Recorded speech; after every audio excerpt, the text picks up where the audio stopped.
Hi, I'm Clark Dunlap. We're going through the book of Deuteronomy according to the lesson plan of Lifeway's Explore the Bible series.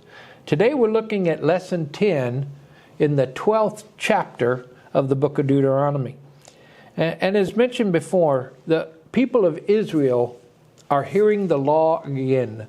This is a second telling of the law for those that survived the wilderness.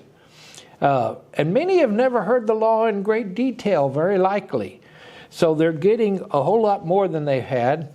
Now, there's probably some older ones there that were little children at the time that the law was received at Sinai. And so this is maybe a refresher course for them. If I go back to chapter 11 to give us some context, the importance of loving the Lord, loving God when you come into the land was talked about in chapter 11. And think about this idea for a second. Yeah. They know the first commandment, to have no other gods before me. And they know the second commandment, thou shalt not make any graven image, right? Well, in this land surrounded by various religions, many idols, how are they to maintain this injunction to only have one God and no idols? Well, God wanted them to have the right motivation. And we read it recently in Deuteronomy 6, the famous Shema, Hear, O Israel, the Lord our God, the Lord is one. And you shall love the Lord your God with all your heart, with all your soul, and with all your mind. It's been said this was God's commentary on the first commandments. Without this motivation of love, faithfulness to one God, faithfulness to no idols, becomes very difficult, if not impossible, to maintain. So in chapter 11, building up to where we're going to be today,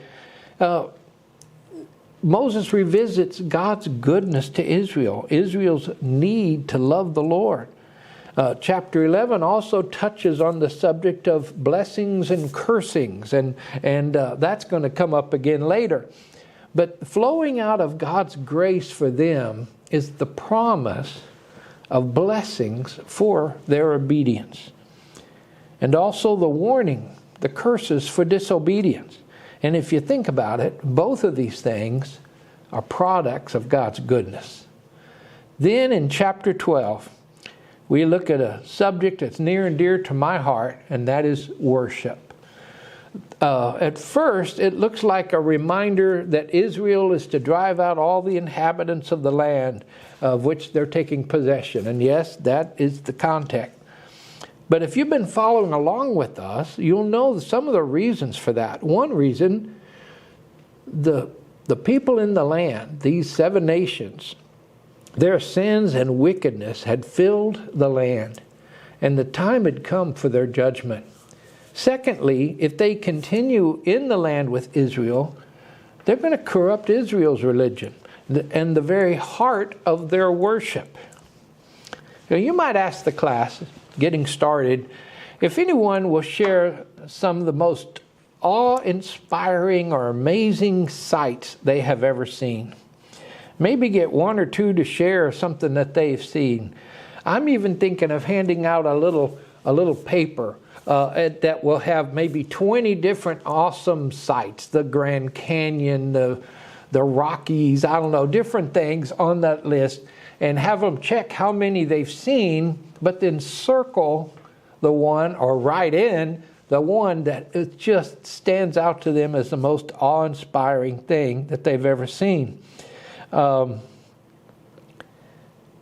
would we do that? Well, these things can be breathtaking, beautiful, amazing sights. But are any of these things worthy of worship? Of course, the answer is no. But you might ask them why and why not. They're amazing things to see. Are they worthy of our worship? And they're not. And we can separate the created things from our God, the Creator, and understand one is worthy of worship and the other isn't. So let's look at the opening verses of chapter 12. A reading from the Christian Standard Bible. Be careful to follow these statutes and ordinances in the land that Yahweh, the God of your fathers, has given you to possess all the days you live on the earth. Destroy completely all the places where the nations that you are driving out worship their gods, on the high mountains, on the hills, under every green tree. Tear down their altars, smash their sacred pillars, burn up their Asherah poles, cut down the carved images of their gods, wipe out their names from every place. Don't worship the Lord your God this way. Instead, you must turn to the place Yahweh your God chooses from all of the tribes to put his name for his dwelling and go there. You are to bring there your burnt offerings and sacrifices, your tenths, your personal contributions, your vow offerings, free will offerings, and the firstborn of your herds and flocks. You will eat there in the presence of the Lord your God, and rejoice with your household in everything you do, because the Lord your God has blessed you. This passage begins with that reminder to follow the whole law, the statutes and the ordinances, as we have seen from the last two studies. That phrase has been in there. And he adds a reminder about who God is. He is the Lord, Yahweh, the God of your ancestors. This is a reminder of continuity. The same God made covenant with Abraham, Isaac, and Jacob. This land has been intended to be a gift for you, for this people coming into the land. They were living at the moment when this ancient promise was about to be fulfilled.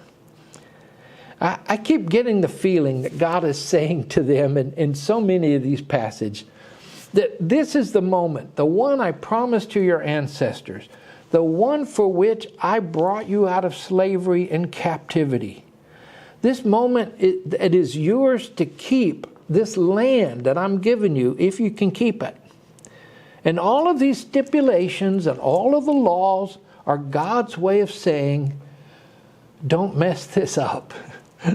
That's kind of the phrase that comes to mind. As if to say, and he's just about said it this way, I did not rescue for you to live like the other nations, especially those wicked nations of Canaan.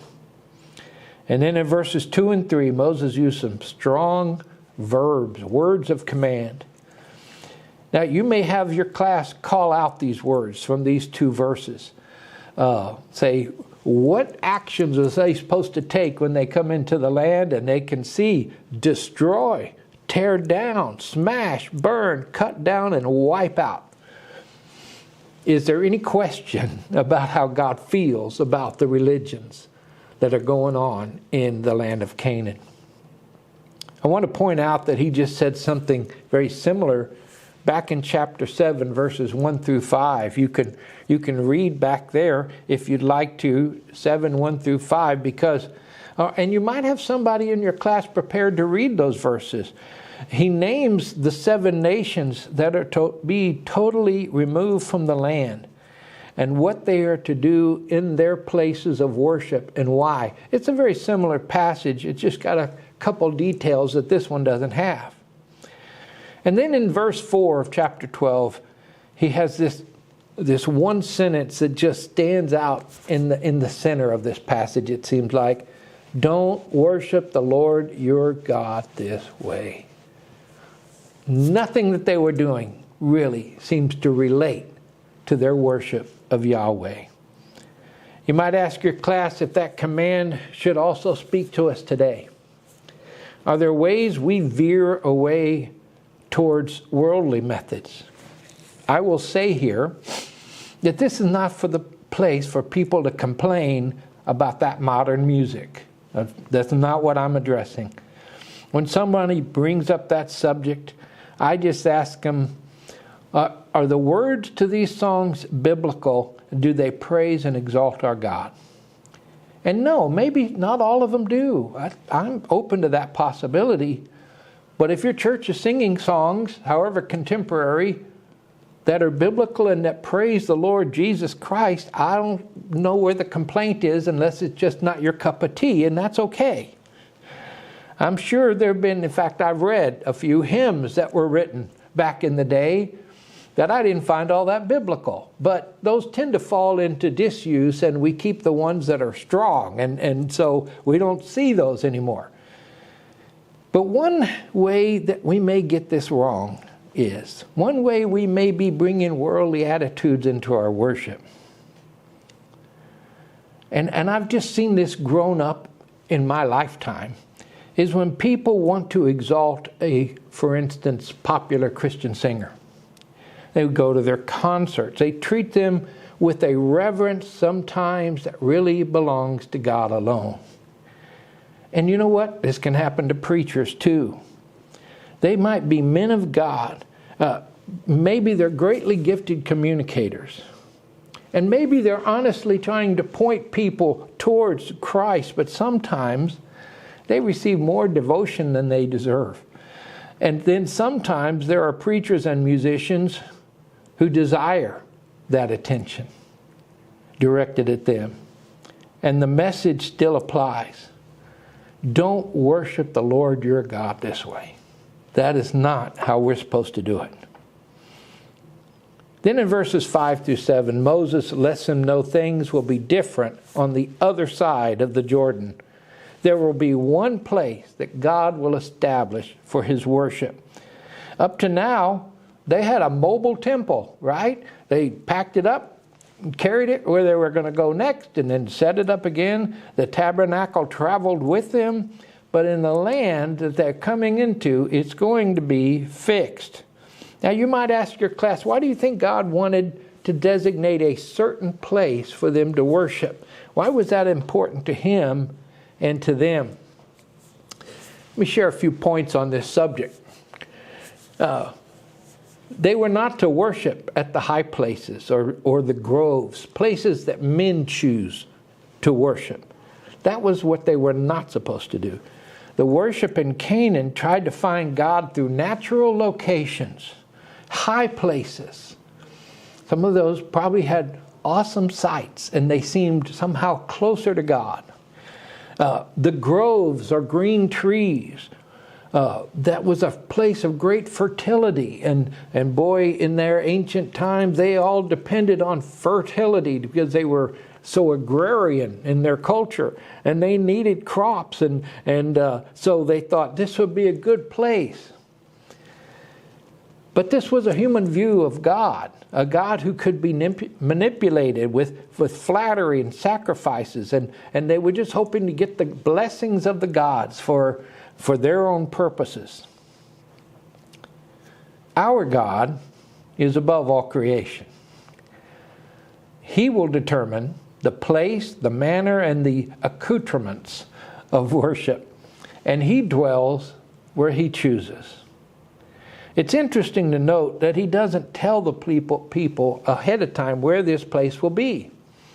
In Joshua 18, we learned that it's going to be in a town called Shiloh, about 20 miles north of Jerusalem. It'll be in the area of the tribe of Ephraim when they come in to settle the land. And it's there to do the things that God requires as worship. This is a concept that sometimes people don't think about. God gets to tell us what's appropriate in worship. We don't just make up any little thing we want to do. We try to find, what does God say we should do? And they were to do their sacrifices there in God's way of doing sacrifices. They were to bring their tithes and offerings. They were to bring their families to the festivals and to the holy meals. And rather than this being a perfunctory checklist of worship duties, I love the phrase in verse 7 where it says, they are to eat there in the presence of the Lord your God and rejoice with your household in everything you do, because the Lord your God has blessed you. This is an intimate this is a family affair. This is something where you're gathering with the very presence of God at His dwelling place, as if God has moved from heaven to earth and is living in the town of Shiloh in Ephraim. Now we know God's a spirit, God's everywhere, God's on high as a throne in heaven, but there was this sense of He's inviting Israel to come to His town, to rejoice with their families. You might ask your class a question provided for in the leader guide that I thought was good. Why was it important for the Israelites to focus first on ridding the land of pagan worship sites and their related objects? And you might follow up that question with something like this: how does that speak to our lives before we go to the Lord in worship? The next section, Deuteronomy 12:8. You are not to do as we are doing here today. This is Moses telling them they're on the other side of the Jordan. They're on the eastern side in the plains of Moab. And he says, everyone is doing whatever seems right in his own eyes. Indeed, you have not yet come into the resting place and the inheritance of the Lord your God is giving you. When you cross the Jordan and live in the land your God is giving you to inherit, and then He gives you rest from all the enemies around you, and you live in security, then Yahweh, your God, will choose the place to have His name dwell. Bring there everything I command you, your burnt offerings, sacrifices, offerings of the tenth, personal contributions, and all your choice offerings that you vow to the Lord. When I read verse 8 in this chapter, I immediately thought of the description of the times of the judges in the book of Judges. Remember, after coming into the land, Joshua is their leader now, but after he dies, there's a succession of judges for a long period of time in the land, and the Bible describes these years in Judges 17:6. The Bible says, in those days there was no king in Israel. Everyone did what was right in his own eyes. It's as if the Lord is giving Moses these words as a foreshadowing, because they were on the other side of the Jordan. They had the law, but they had not implemented much of the law that had to do with temple worship and tabernacle worship. A lot of this wasn't happening yet, and they were doing things that were right in their own eyes to do. And that is the very accusation of the people in the book of Judges who fell into idolatry and false worship time after time, only to come into bondage, only to have God bail them out and have them return to Him, and then the next generation all over again.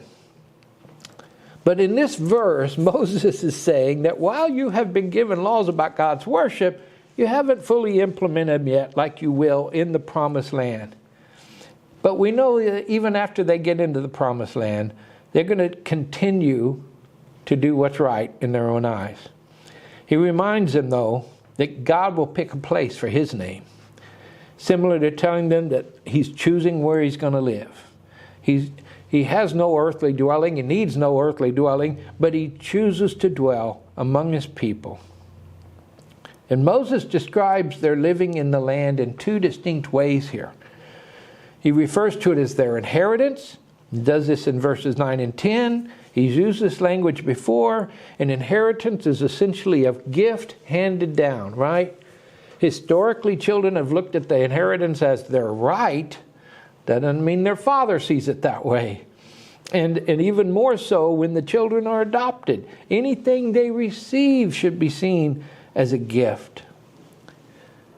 Secondly, he calls it a resting place. And in verse 9, he speaks of their rest and their security from their enemies. You know, it's hard to rest when you're not secure, if you're fearful for your safety. But God is offering them inheritance and a restful, safe place. I was reminded of Hebrews chapter 3 and 4 in this section, because the writer there refers to the rest that God was offering his people in the wilderness. He quotes from Psalm 95, where the psalmist refers to the rebellion at Meribah. That was back in Numbers 20. Remember? They wanted water, and Moses was supposed to speak to the rock, and he struck the rock. And because of that, he was not allowed into the land. We also know that God's anger at Meribah was against the people as well. And all the times prior to that, then the people rebelled. So God promised himself, Psalm 95:11 tells us, that generation that he rescued from Egypt would not enter into his rest. And now this people are on the borders, the banks of the Jordan, ready to go into the land of rest. That rest is the promised land. A rest from their journeys, a rest from slavery and captivity, a rest from being strangers in a strange land to being God's people living in their own land with God's dwelling place among them. Hebrews 4 points out that there remains a rest for the people of God, talking now about the redeemed, the church. You might have a class member read Hebrews 4, 8 through 10. And ask the class about this rest that remains. What is he talking about there? You might help them understand that Christ finished his work on the cross, and so we may have this rest, because he's finished his labor, he's at rest, much like the Lord labored for 7 days of creation, or 6 days, and on the seventh he rested. And God's rest is offered to us because of this great high priest, who Hebrews 4 goes from talking about this rest into the priest that provided this rest. And we can have confidence, and we can draw near to him in faith, and we can have the rest that we find in Jesus Christ. And you may even end up reading the last 3 verses, 14 through 16 of Hebrews chapter 4. Now our last passage from Deuteronomy 12, verse 29. When the Lord your God annihilates the nations before you, which you are entering to take possession of, and you drive them out and live in their land, be careful not to be ensnared by their ways, that they have been destroyed before you. Do not inquire about their gods, asking, how did these nations worship their gods? I'll do the same. You must not do the same to the Lord your God, because they practiced every detestable thing which the Lord hates for their gods. They even burned their sons and daughters in fire to their gods. You must be careful to do everything I command you. Do not add anything to it or take anything away from it. In this passage, we have a reminder about the wickedness of these people. Twice, Moses, inspired by God, says to be careful in these verses. I don't know about you, but if we have to be told twice to be careful, we should probably pay attention. There is a level of wickedness in these verses that ought to make us uncomfortable. Not just the sacrificing of their own children in a horrific way, but they persisted in their false worship of false gods in open rebellion to their Creator. And they had persisted in doing this for generations. Worshipping contrary to what God tells us is right is still an act of rebellion. No, we don't have the level of laws and instructions under the new covenant that they had in the old, but it doesn't mean we should do whatever is right in our own eyes. And you might ask your class, how do we discover how we should worship God in ways that are acceptable to Him?